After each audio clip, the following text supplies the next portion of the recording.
owners on the motocross YZ250F for a quick run up the Jeep track.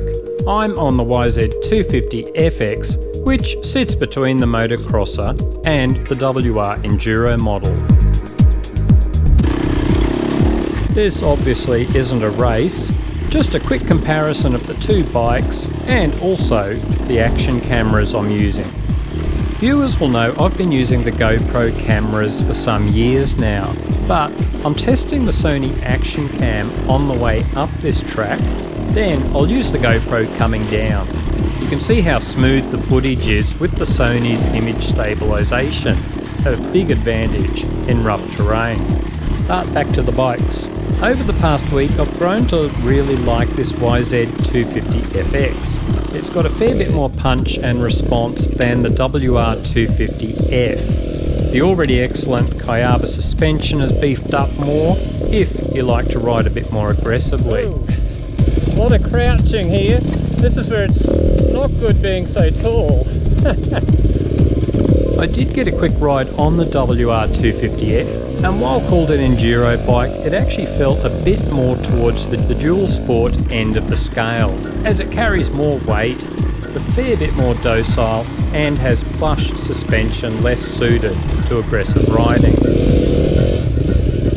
Then of course there's the YZ250F, definitely a motocross bike, but I can see why these are popular with faster enduro riders. Plenty of power and sharp response for the skilled rider, firm suspension to take the big hits at speed, and if you don't mind more gear changes, the close ratio box means you can keep that engine singing nicely. It's not my cup of tea, given I like slower technical riding, but I can see why it has its fans. Back to cameras. For the trip down I've swung across to the GoPro Black 4. Immediately you can see the video is bouncing around much more, even though as usual I'm trying to keep the helmet steady and let my legs absorb the bumps to smooth out the video footage.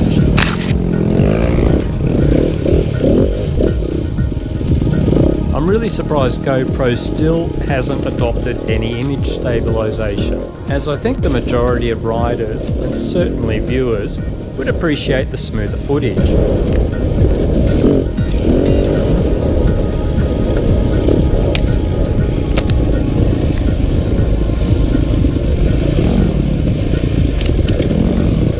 You do get a sense of speed and action with the GoPro.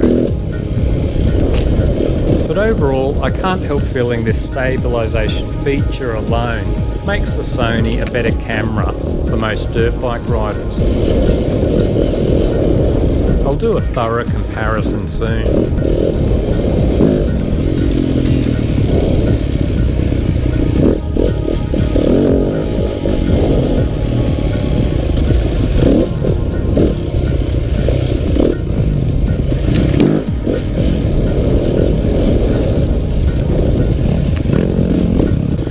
Guess who is too focused on the rider in front instead of picking good lines. Bugger. So winds up in the mud hole. Over the past year I've occasionally had my rant at the Japanese manufacturers failing to substantially update their dirt bikes. But I must admit these Yamahas are still very good platforms nonetheless. That Kayaba suspension alone is a huge plus, given many riders will spend up to $1,000 on other brands just to try and set the level reached with these Yamahas. And having 3 different models to cover the spectrum from motocross to enduro is certainly something that would be great to see from all manufacturers.